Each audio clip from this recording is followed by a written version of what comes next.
Un village qui a disparu. 5000 ans d'histoire sont gommés, mais son ADN est toujours vivant. 87% de similarité génétique.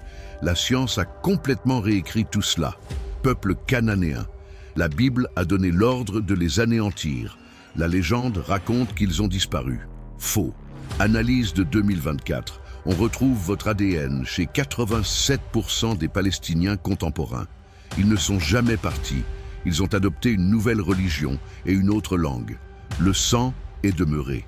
5000 ans sur la même terre. Nous mettons un terme à la légende de la terre vide aujourd'hui. On se base sur la science, pas sur des points de vue personnels. Des peuples de la mer aux directives de génocide contemporaine. Tout est interconnecté. C'est une histoire authentique. Qui étaient véritablement les premiers habitants de la Terre que nous désignons actuellement comme sainte? La réponse nous conduit à une population dont l'histoire a été intentionnellement ensevelie. Les Cananéens. Visualiser un univers datant de plus de 4000 ans, une contrée riche en terres cultivables jalonnée de cités dynamiques telles que Jéricho, la cité la plus ancienne du monde, ou Megiddo, qui sera le site d'affrontement apocalyptique à venir. À l'époque du bronze, Canaan était un carrefour de culture, un centre d'échange où les caravanes égyptiennes et mésopotamiennes se croisaient. Il ne s'agissait pas d'un empire consolidé, mais plutôt d'une collection de cités-États, chaque cité dirigée par son propre roi, tout en étant rassemblée autour d'une langue et d'une culture sémitique commune. Plutôt que d'être dépeints comme des barbares par certaines sources, les Cananéens étaient en fait des innovateurs. On nous a remis l'un des premiers alphabets, ancêtre de presque tous les systèmes d'écriture contemporains. Ces artisans produisaient des céramiques raffinées et des objets en ivoire très recherchés dans l'ensemble du monde antique. C'était une communauté profondément spirituelle, vénérant un panthéon d'entités divines telles qu'El, le Père universel, et Baal, le dieu de l'orage. Leurs temples et autels érigés sur les hauteurs constituaient le noyau de leur communauté, une communauté qui s'épanouit pendant près de 2000 ans, laissant une empreinte irréversible sur le terrain. Cependant, son legs le plus fort ne se trouve pas dans les décombres, mais plutôt dans le sang. Durant des siècles, l'histoire principale, rédigée par leurs vainqueurs, a dépeint ce peuple comme maudit et voué à la destruction. La malédiction de Canaan est évoquée dans le livre de la Genèse, un extrait qui a servi pendant des milliers d'années à légitimer le dépossédement et l'appropriation. C'était l'un des premiers épisodes de l'histoire où une justification divine a été invoquée pour mener un nettoyage ethnique, créant ainsi un précédent effrayant. On dépeignait les Cananéens comme un hindrance éthique à supprimer pour permettre l'émergence d'une nouvelle nation. Toutefois, la science contemporaine présente un récit différent. Des recherches en génétique rendues publiques entre 2020 et 2024 ont examiné l'ADN prélevé sur des sépultures cananéennes datant de l'âge du bronze et l'ont mis en parallèle avec les populations actuelles. Les conclusions sont surprenantes. De 81% à 87% du patrimoine génétique des Levantins contemporains, palestiniens, libanais, jordaniens et syriens, est directement hérité de ces anciens Cananéens. Ils n'ont pas été effacés, ils n'ont pas subi d'anéantissement. Ils ont simplement modifié leur nom, leur langue et leur foi à travers les siècles. Néanmoins, leur descendance a continué d'exister. Cette découverte scientifique constitue une véritable explosion pour l'histoire conventionnelle. Cela prouve que les Palestiniens contemporains ne sont pas uniquement des Arabes arrivés au 7e siècle, mais qu'ils constituent, dans une grande mesure, la descendance directe des individus ayant habité cette terre il y a 4000 ans. Ils sont les dépositaires d'un patrimoine génétique qui a perduré à travers les empires, les conquêtes et une propagande de 1000 ans qui a cherché à les faire disparaître. La terre n'était pas déserte. Ses résidents natifs ne l'ont jamais vraiment quittée. Aux alentours de 1200 avant notre ère, le monde méditerranéen a plongé dans le désordre. De puissants empires se sont disloqués. Les voies commerciales ont été réduites à néant et une énigmatique coalition de combattants s'est aventurée en mer. répandant la dévastation sur son parcours. Les Égyptiens les désignaient sous le nom de peuple de la mer. Un groupe se démarquait parmi ceux-ci, les Pélésais. On les appelle aujourd'hui des Philistins. Et si le terme Palestine ne provenait pas de l'Empire romain, mais était plutôt le legs de ces rescapés d'une apocalypse datant du bronze ancien. Il est probable que les Philistins viennent de la mer Égée et se sont établis sur la côte méridionale de Canaan, dans une zone qui englobait les cités de Gaza, Ascalon et Ashdod. Ils n'étaient pas de simples envahisseurs. Ils ont apporté leur technologie telle que le fer et une culture unique qui s'est mêlée à celle des Cananéens locaux. Les inscriptions du pharaon Ramsès III, qui remontent à 1150 avant JC, les désignent explicitement comme PLST et relatent leur tentative non réussie de conquête de l'Égypte avant de se fixer sur la côte levantine. C'est le premier compte-rendu historique attestant de sa présence dans la région. Au fil du temps, la zone où ils vivaient a commencé à porter leur nom. 200 ans après les Égyptiens, l'appellation Palachtou était attribuée à cette région par les Assyriens. En 450 avant notre ère, l'historien grec Hérodote, surnommé le père de l'histoire, évoquait la bande côtière syrienne en la qualifiant de Palestine. C'est important. Hérodote a rédigé ses œuvres des siècles avant l'arrivée des Romains dans la région, ce qui invalide totalement le mythe selon lequel le nom Palestine aurait été créé par l'empereur Hadrien pour dénigrer les Juifs. Ce nom était en usage depuis près de 1000 ans et était lié à cette région géographique. Dans la narration contemporaine, les Philistins sont fréquemment dépeints comme l'adversaire perpétuel des Israélites antiques, une nation de géants et de soldats sans culture. Toutefois, l'archéologie présente une image distincte. Il s'agissait d'une société raffinée, dotée d'une poterie caractéristique et d'une structure sociale complexe. Au-delà de leur rôle de conquérants, ils ont joué le rôle de stimulateurs culturels, s'intégrant à la communauté locale et forgeant une nouvelle identité hybride. Cette perspective dissimulée les dépeint non pas comme des intrus, mais comme des migrants ayant su s'adapter à un nouvel environnement, une réalité qui fait écho aux discussions contemporaines sur les réfugiés et l'identité.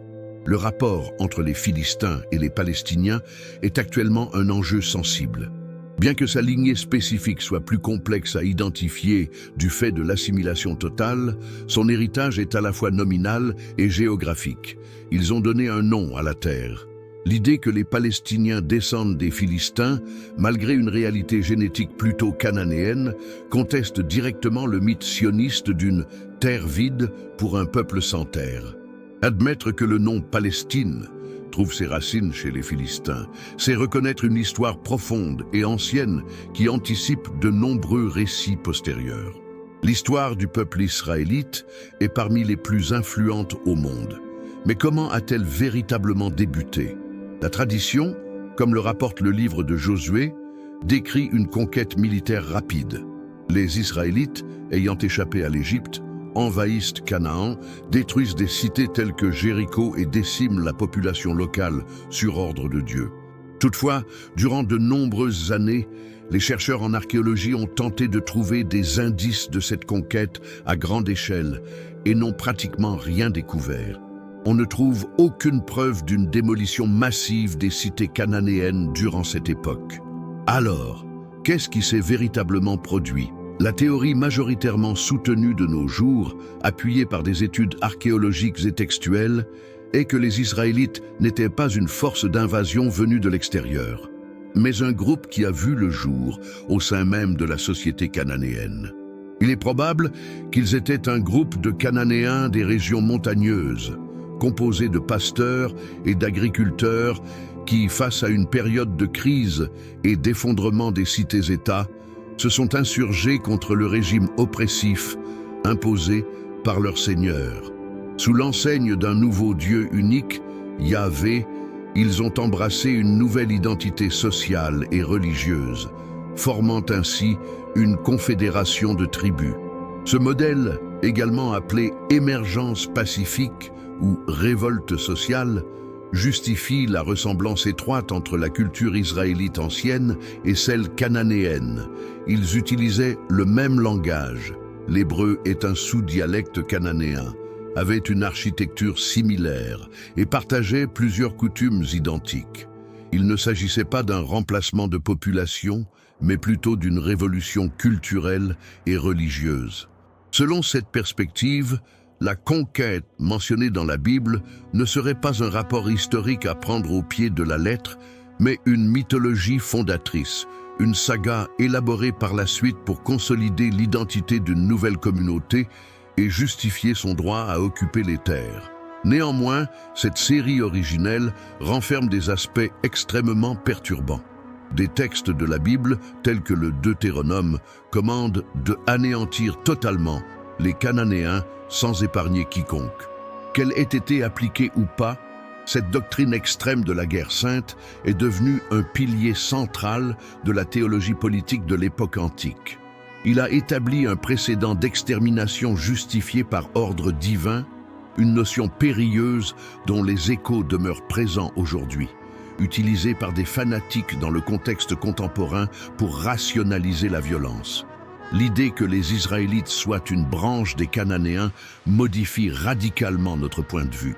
Cela indique que le premier affrontement ne se déroulait pas entre une population étrangère et une population autochtone, mais plutôt sous la forme d'une guerre civile entre divers groupes du même ensemble levantin. Dans cette perspective, les Palestiniens et les Israéliens ne sont pas deux nations totalement distinctes qui s'affrontent pour un territoire, mais plutôt des proches parents, issus des mêmes ancêtres de l'âge du bronze, ayant suivi des trajectoires culturelles et religieuses divergentes au fil de l'histoire.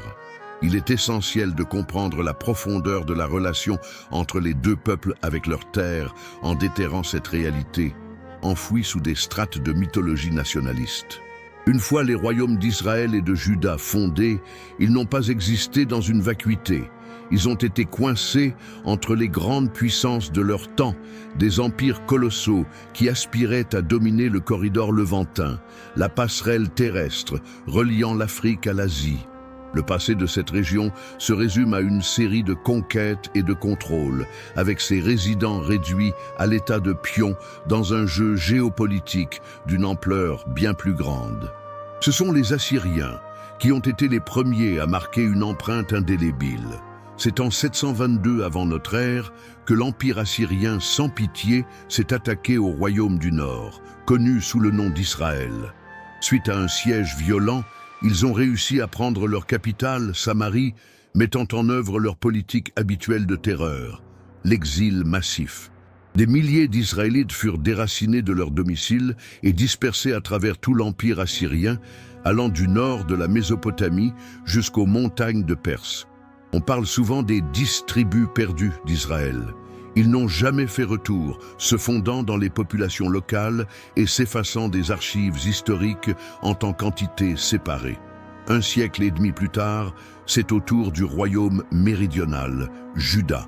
En 586 avant notre ère, l'Empire babylonien, dirigé par le roi Nabuchodonosor, mit fin à une révolte juive en devenant la nouvelle force hégémonique. Ils ont infligé une terrible vengeance. Jérusalem a été réduite en ruines, le temple de Salomon, symbole central de la foi juive, a été incendié et l'élite de la société, prêtres, scribes, artisans, a été déportée à Babylone. À la différence des Israélites du Nord, les Judaïens exilés ont maintenu leur identité. C'est à Babylone que leur religion a évolué pour donner naissance au judaïsme tel que nous le comprenons de nos jours. Mais que sont devenus ceux qui sont restés? L'intrigue se focalise sur les exilés. Pourtant, la vaste majorité de la population, composée de paysans et d'individus du quotidien, n'est jamais partie. Ils ont demeuré sur la terre, cultivant les champs sous de nouveaux seigneurs. Quand les Perses ont pris Babylone et autorisé le retour des Juifs en 538 avant notre ère, seule une fraction d'entre eux a effectivement fait le voyage. La majorité est restée à Babylone, ou s'est éparpillée ailleurs. Ceux qui sont revenus ont découvert une terre déjà peuplée de leurs propres ancêtres, qui n'étaient jamais partis, en plus d'autres groupes amenés par les empires. C'est à ce point que la génétique reprend son importance. Selon des études récentes, relayées par des journaux tels que le Jérusalem Post, l'ADN des Palestiniens montre une grande continuité avec les populations de l'âge du bronze et du fer de la zone, souvent plus marquée que celle de certains groupes juifs vivant à l'étranger. Cela indique qu'un grand nombre de Palestiniens seraient les héritiers de ces individus qui sont restés, des Israélites qui n'ont pas été exilés, des Cananéens qui ont toujours été sur place, et d'autres groupes levantins qui ont tout simplement survécu aux vagues des empires. Le récit d'un exode total, suivi d'un retour sur un sol désert, est, encore une fois, une réduction simpliste qui ne résiste pas à l'épreuve des faits scientifiques.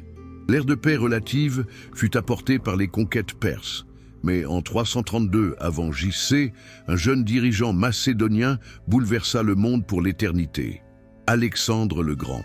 Sa venue ne s'est pas limitée à une victoire militaire. Elle a aussi marqué le commencement d'une révolution culturelle qui a inondé la région du Levant de la langue, de la philosophie et de l'art hellénique. Ce laps de temps, appelé l'ère hellénistique, a métamorphosé Canaan en une entité inédite, fusionnant les traditions sémitiques ancestrales avec le rayonnement de la culture grecque. Sous le règne des successeurs d'Alexandre, à savoir les Ptolémées en Égypte, et plus tard les Séleucides en Syrie, l'appellation Palestine a pris de la consistance. Des penseurs tels qu'Aristote et des géographes comme Ptolémée employaient ce terme pour faire référence à la zone littorale, perpétuant de cette manière l'héritage d'Hérodote. Le grec s'est établi comme la langue de l'administration et des affaires, tandis que de nouvelles cités, appelées polies, ont vu le jour selon le modèle grec. La culture locale n'a pas été éliminée, mais plutôt fusionnée avec la nouvelle dans un processus désigné par le terme syncrétisme. Des divinités cananéennes telles que Baal étaient parfois assimilées à Zeus, donnant naissance à un fascinant mélange culturel. Cette ère d'hellénisation n'a pas été sans conflit. En 167 avant Jésus-Christ, le roi séleucide Antiochus IV Épiphane a cherché à éradiquer le judaïsme et imposer l'adoration des dieux grecs dans le temple de Jérusalem, ce qui a déclenché une insurrection violente dirigée par les Maccabées. Sa triomphe a mené à l'établissement d'un royaume juif autonome, connu sous le nom de Hasmonéen, qui a perduré pendant approximativement 100 ans. Toutefois, ce royaume était largement hellénisé, avec des rois qui prenaient des noms grecs et adoptaient leurs traditions. L'approche radicale souvent ignorée est la façon dont la survie des Cananéens s'est dissimulée sous les yeux de tous durant cette période. Tandis que le récit historique, majoritairement rédigé du point de vue juif ou grec, se focalisait sur l'affrontement des Maccabées ou sur la stratégie des puissants empires, les coutumes folkloriques et les convictions villageoises du peuple ordinaire ont sans doute préservé de nombreux aspects de l'ancienne culture cananéenne. Ces coutumes, jugées païennes par les réformateurs juifs, démontraient que l'ancien fond de la population demeurait actif, même s'il était invisible aux yeux de l'histoire élitaire. Ainsi, l'héritage de la période hellénistique est de deux aspects. D'une part, il a renforcé l'appellation Palestine dans la perception du monde occidental bien antérieurement à l'expansion romaine. Par ailleurs, il a mis en évidence l'extraordinaire faculté de résilience et d'ajustement des cultures locales. L'histoire de cette période ne se limite pas à la résistance juive, elle inclut également une présence discrète mais persistante des peuples indigènes du Levant, dont les descendants demeureraient sur leurs terres, assimilant et modifiant les cultures des conquérants successifs, des Grecs aux Romains qui s'apprêtaient à arriver. Est-ce que la vindicte d'un empereur peut à jamais modifier le nom d'un territoire? La version officielle affirme que oui.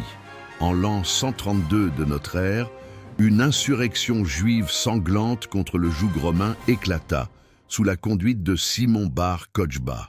Durant 3 années, les révolutionnaires ont lutté avec une intensité désespérée. Cependant, la puissance militaire romaine ne montrait aucune pitié. La révolte a été brutalement réprimée en 135 après J.G. Des centaines de milliers d'individus ont été exterminés. Et Jérusalem, qui avait retrouvé sa gloire, a été une fois de plus détruite. L'empereur Hadrien, enragé et résolu à supprimer toute marque de l'identité juive de la région, prit une mesure qui résonnerait à travers les âges. Il proscrit la résidence des Juifs à Jérusalem et, dans un geste manifeste d'humiliation, renomme la province de Judée en Syria Palaestina. Le but était évident, couper le lien du peuple juif avec sa terre sacrée.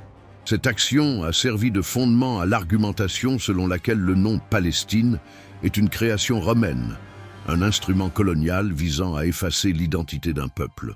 Cependant, comme nous l'avons déjà constaté, ce n'est pas le cas. Le nom n'a pas été inventé par Adriano. Il l'a extrait de l'histoire. En optant pour Palaestina, il n'a pas inventé un terme inédit, mais s'est basé sur une appellation qui existait déjà depuis plus de 1000 ans, issue des Philistins et employée par les Grecs pour désigner la région. Son acte ne consistait pas à créer, mais plutôt à redonner un sens. Il a attribué un nom d'antan à ce lieu géographique et lui a conféré une nouvelle fonction politique, la punition. Les éléments de preuve sont indéniables. Les écrits d'historiens tels que Hérodote, de philosophes comme Aristote et de géographes comme Ptolémée attestent que le nom Palestine était largement utilisé bien avant l'époque d'Adrien. Cette fausse narration de l'invention romaine est l'un des outils les plus puissants dans la guerre contemporaine de l'information. Soutenir que le nom est une construction artificielle pour discréditer les Juifs permet, par conséquent, de nier la légitimité de l'identité palestinienne en tant qu'entité moderne. Toutefois, en réalisant qu'Adrien a simplement formalisé un nom existant, l'argument s'écroule.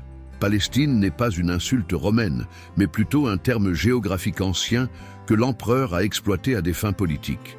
La polémique demeure intense. En 2024 et 2025, les forums en ligne et les articles continuent de faire référence à cet incident comme preuve de l'illégitimité du nom. Ce qu'ils omettent de préciser, c'est le cadre historique plus vaste. L'acte d'Adrien a été une manifestation d'autorité impériale, parmi tant d'autres dans l'histoire prolongée de cette région. Accuser les Romains d'avoir donné ce nom, c'est négliger 1000 ans d'histoire qui le précèdent et par commodité, omettre le lien des autres nations, y compris les ancêtres des Palestiniens actuels, à cette terre. Suite à la tourmente de Rome, un nouvel empire a émergé et a prétendu à la terre, non au nom d'un empereur, mais d'un dieu nouveau. Suite à la conversion de l'empereur Constantin au IVe siècle, l'Empire romain a évolué pour devenir l'Empire byzantin. Le christianisme a ainsi évolué d'une religion persécutée à une religion officielle de l'État. La région anciennement connue sous le nom de Syrie-Palestine s'est transformée en centre du christianisme mondial, la Terre Sainte. La région a été réaménagée administrativement par les Byzantins qui l'ont divisée en provinces nommées Palaestina Prima et Palaestina Secunda, renforçant ainsi la présence du nom sur les cartes et dans l'esprit du monde. Au fil des 300 années qui ont suivi, la région a subi une transformation intense. Partout, des églises et des monastères ont été édifiés, depuis l'église du Saint-Sépulcre à Jérusalem jusqu'au monastère du désert de Judée. Le christianisme a souvent été imposé par la violence. Les habitants locaux, comprenant des descendants de Cananéens, de Philistins, d'Israélites et d'autres groupes de la région levantine, ont été forcés à la conversion. Bien que le judaïsme soit toujours en existence, il a souvent été marginalisé et à certains moments persécuté. Mais l'ancienne identité de la terre ne s'est pas facilement abandonnée. Plusieurs insurrections juives ont eu lieu contre le contrôle byzantin, la plus notable étant en 614 après J.C., lorsqu'une alliance a été formée entre les Juifs et l'Empire perse, adversaire principal de Byzance, permettant ainsi la conquête de Jérusalem. Il s'agissait d'une victoire passagère. Peu de temps après, la ville a été reconquise par les Byzantins et la revanche a été une nouvelle fois sanglante. Ce cycle de soulèvement et de répression semblait interminable, une constante dans l'histoire régionale. Au cœur de ces profondes discordes religieuses, une vérité plus délicate se dissimule. L'adoption du christianisme, puis de l'islam, n'a pas consisté en une substitution de population, mais plutôt en une transformation de croyances. Un agriculteur de Galilée, dont les ancêtres avaient vénéré Baal, puis Yahvé et par la suite les divinités grecques, se prosterne maintenant devant le Christ. Il restait du sang et de l'ADN. Un article de 2023 a mis en avant la fascinante réalité génétique qui révèle que les Juifs et les Arabes de cette région sont, fondamentalement, des cousins cananéens, possédant une ascendance génétique partagée qui les différencie des populations européennes ou nord-africaines. Ce voile byzantin, tout en établissant une nouvelle identité religieuse, n'a pas supprimé les fortes racines génétiques de la population. La conversion de la Palestine au christianisme représente une strate supplémentaire dans un palimpseste historique. Sous les croix et les monastères, le sang des anciens résidents persistait à couler. Cela rend particulièrement difficile les narrations simplistes cherchant à revendiquer le territoire pour une seule religion ou un seul groupe de personnes. L'histoire nous rappelle une fois de plus que la réalité est un entrelacement, un amalgame de cultures et de lignées partageant la même terre ancestrale. Au cours du 7e siècle, une nouvelle puissance a vu le jour dans le désert d'Arabie, rassemblée autour d'une foi inédite, l'islam. Durant l'année 636 de notre ère, lors du combat de Yarmouk, les troupes du califat Rachidoun ont battu les forces byzantines, ouvrant ainsi un nouveau chapitre dans l'histoire de cette région. Les conquérants arabes connaissaient bien cette région, qui n'était pas un territoire étranger pour eux. Elle était la terre des prophètes cités dans le Coran et Jérusalem en était leur première direction de prière sacrée. On l'a nommée Philastin, une version arabique du terme Palestine, qui avait été employée pendant plus de 1500 ans. L'instauration de l'islam n'a pas conduit à une colonisation à grande échelle, ni à un substitut de la population. L'armée envahissante était de taille plutôt modeste. Ce qui a eu lieu, c'est une transformation progressive sur le plan culturel et religieux.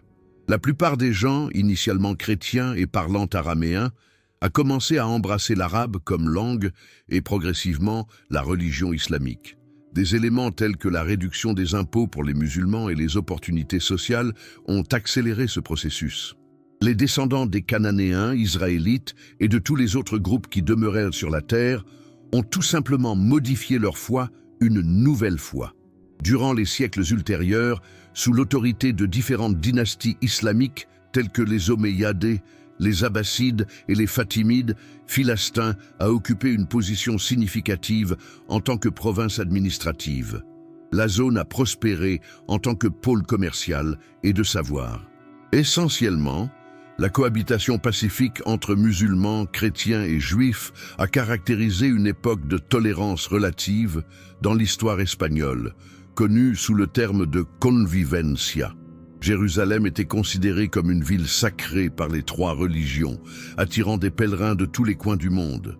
Cette vaste période, marquée par la suprématie de l'Empire ottoman de 1517 à 1917, a renforcé l'identité arabo-islamique au sein de la région.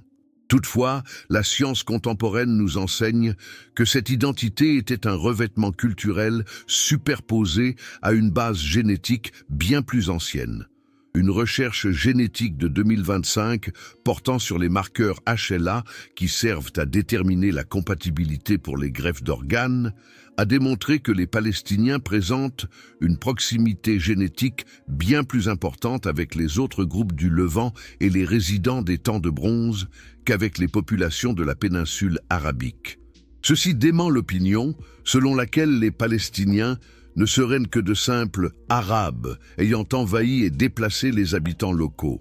Cette découverte a suscité de nombreuses conversations animées sur les réseaux sociaux, certains soutenant que les Palestiniens sont les véritables habitants originels de la Terre, en se fondant sur cette continuité génétique sans interruption. La réalité est que l'héritage de la Terre est commun. L'expansion islamique n'a pas supprimé le passé, elle l'a intégré. Les esprits des Cananéens et des Israélites n'ont pas été effacés. Ils se sont fusionnés en une nouvelle entité, le peuple palestinien, fruit de milliers d'années de fusion culturelle, religieuse et génétique à ce carrefour mondial. L'Empire ottoman, alors surnommé l'homme malade de l'Europe, a connu son effondrement à la suite de la Première Guerre mondiale. Les forces victorieuses, à savoir la Grande-Bretagne et la France, ont divisé leur territoire, remodelant la carte du Moyen-Orient avec une règle et un crayon, sans considérer les vérités ethniques ou historiques. Pour la Palestine, cela a marqué le commencement de son chapitre le plus pénible. Sous un régime de mandat, la Grande-Bretagne a pris le contrôle de la région, avec l'objectif présumé d'orienter la population locale vers l'autonomie. Cependant, il y avait un agenda secret. Avant la fin de la Première Guerre mondiale en 1917, le gouvernement britannique a émis la déclaration Balfour. Il s'agissait d'une lettre succincte, engageant à instaurer un foyer national pour le peuple juif, en Palestine, au profit du mouvement sioniste. La déclaration comportait une mise en garde essentielle, que rien ne sera fait qui puisse nuire aux droits civils et religieux des communautés non juives présentes en Palestine. À cette époque, ces communautés non juives représentaient plus de 90% de la population. Cette promesse serait malheureusement trahie. Le mandat britannique s'est transformé en moyen de promouvoir l'immigration juive à large échelle depuis l'Europe, généralement au détriment de la population locale arabe. Des organisations sionistes ont acquis des parcelles de terre auprès de propriétaires fonciers qui étaient absents, et les agriculteurs arabes qui y travaillaient depuis des générations ont été évincés. Cela a engendré une escalade de tensions et une série de soulèvements et d'émeutes arabes durant les années 1920 et 1930, qui ont été sévèrement matées par les autorités britanniques. La promesse d'autonomie pour la majorité arabe a disparu, cédant la place à la réalité de la colonisation. Ce qui se produisait, c'était une collision de narrations. Issu de l'Europe du XIXe siècle, le sionisme ne se percevait pas comme un mouvement colonialiste, mais plutôt comme une lutte pour l'émancipation nationale visant à ramener le peuple juif dans sa terre natale. Pour atteindre cet objectif, il a ravivé un mythe tribal, une narration qui renvoie à la conquête biblique de Canaan. Ils se définissaient comme les Israélites d'autrefois, revenant pour revendiquer leur terre promise, tandis que les Arabes du coin étaient décrits comme les Cananéens, contemporains. Un défi à relever. Bien que cette perspective soit sujette à controverse, elle est essentielle pour saisir la psychologie du conflit. Une étude récente sur LinkedIn pour l'année 2025 a dépeint le sionisme comme un projet qui, de manière intentionnelle ou non, répétait la logique de la violence coloniale et de la conquête biblique. Le concept de terre sans peuple pour un peuple sans terre nécessitait l'élimination de l'existence et de l'histoire des habitants arabes autochtones. Le décor était mis en place pour la catastrophe. Les engagements non tenus et les nouvelles délimitations territoriales établies par les Britanniques n'ont pas conduit à la paix, mais ont plutôt enflammé un conflit qui atteindrait son paroxysme avec la scission de 1948, connue sous le nom de Nakba. La fin de l'administration britannique en 1947 a créé un vide politique. Un plan de partage proposé par les Nations Unies a été approuvé par les dirigeants sionistes, tandis que les leaders arabes l'ont refusé, le percevant comme une violation de leur promesse d'indépendance. L'accumulation de tensions pendant 30 ans a finalement conduit à une explosion. Pour les Israéliens, la guerre de 1948 est une guerre d'indépendance, tandis que pour les Palestiniens, elle représente la Nakba, signifiant catastrophe. L'évacuation de plus de 750 000 Palestiniens était-elle simplement le résultat malheureux du conflit, ou s'agissait-il d'un acte prémédité? L'histoire officielle israélienne, pendant de nombreuses années, a soutenu que les Arabes ont quitté parce que leurs propres dirigeants leur ont demandé, promettant un retour après une victoire militaire rapide. Néanmoins, les historiens, parmi lesquels se trouvent les nouveaux historiens israéliens qui ont pu consulter les archives déclassifiées dans les années 1980, ont peint un portrait nettement plus sombre. Ils ont consigné l'existence du plan d'Alet, un projet militaire sioniste conçu au printemps 1948. Officiellement, il s'agissait d'un projet destiné à protéger l'État d'Israël en développement. Cependant, ces instructions comprenaient la conquête de villages et de cités arabes, autorisant leur démolition et l'expulsion de leurs résidents. Ce qui a suivi a été le dépeuplement systématique de la Palestine arabe. Au-delà de 400 hameaux et cités ont subi une évacuation, et dans plusieurs situations, ils ont été totalement démolis pour éviter le rétablissement de leurs résidents. On a planté des forêts sur les décombres, dans le but d'effacer non seulement la trace matérielle, mais également le souvenir.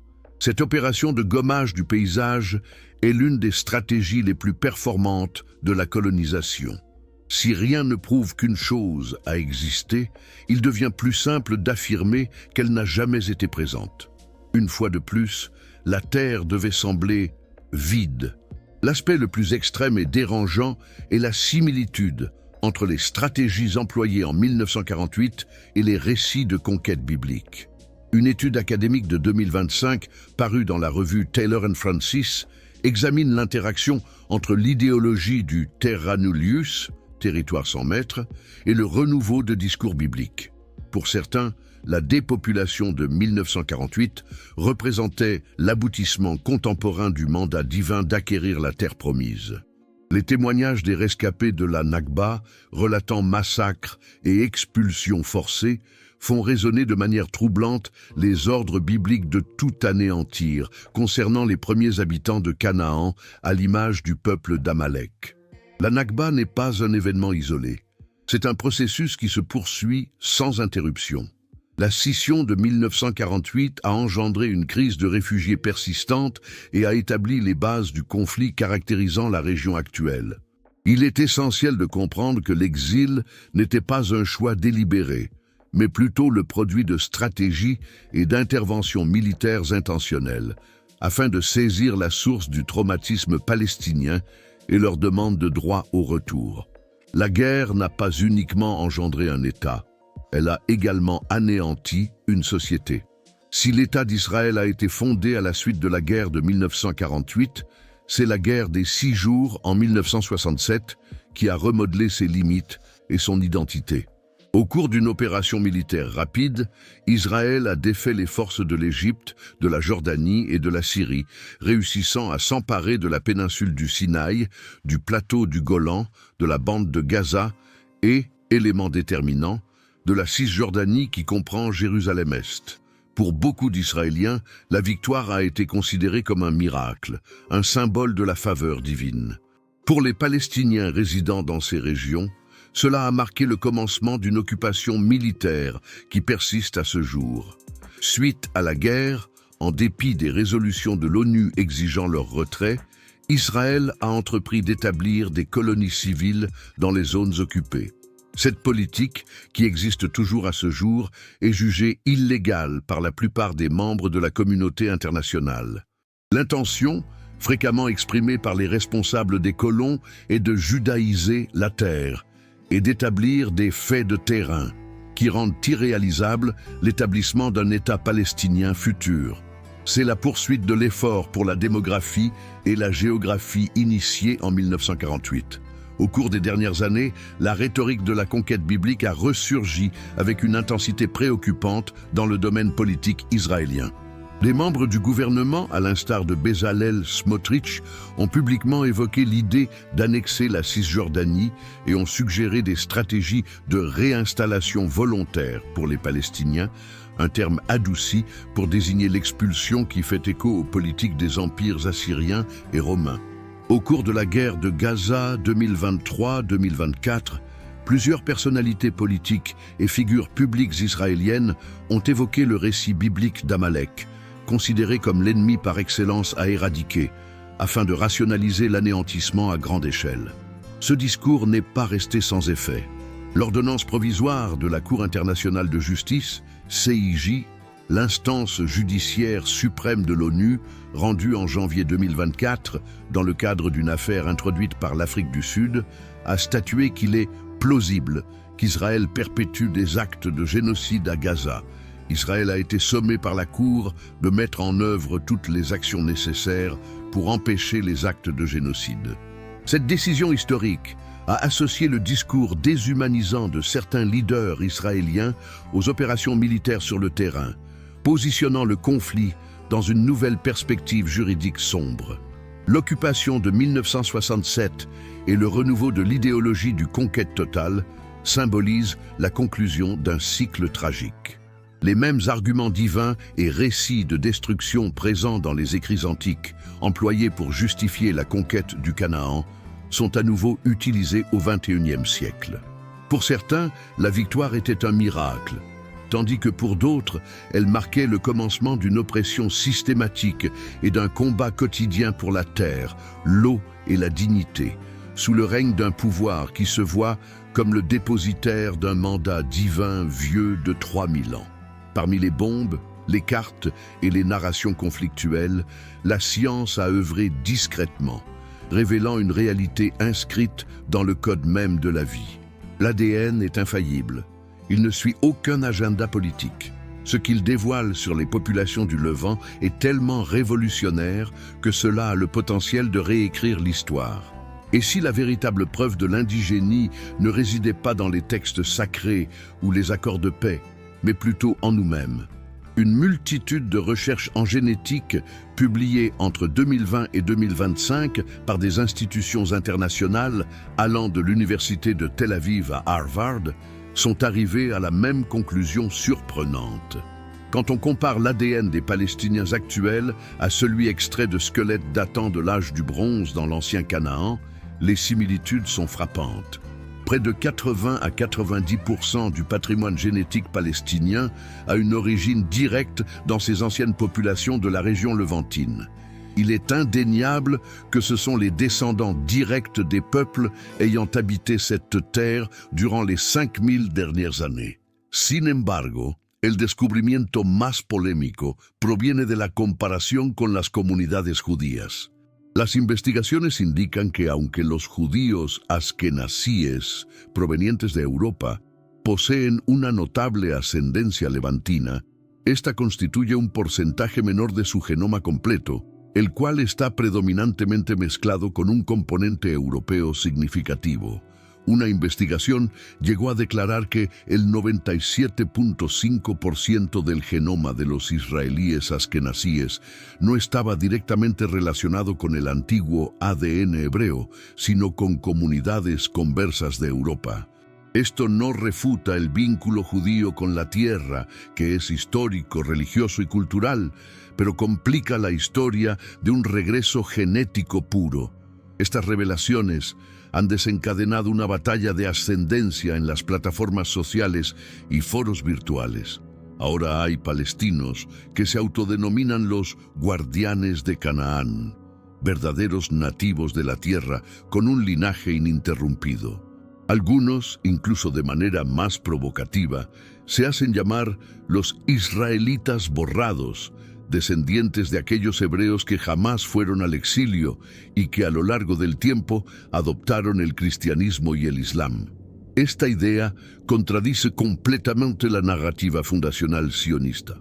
La conclusion de cette saga génétique ne signifie pas qu'un peuple ait plus de droits qu'un autre.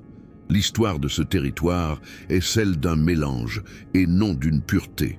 La ciencia a lo largo del tiempo ha evidenciado que la historia de una tierra vacía, de un pueblo que se esfumó y volvió para hallarla desierta, es un mito. La réalité es que les descendants des anciens habitants n'ont jamais quitté. Sobrevivieron a los imperios, cambiaron de lengua y de religión, pero su linaje se mantuvo. En última instancia, palestinos e israelíes son dos naciones que nacieron del mismo contexto levantino, dos grupos que reivindican la misma vivienda ancestral. Et peut-être, juste peut-être, admettre cette profonde et commune lignée génétique est le premier pas pour envisager un futur différent.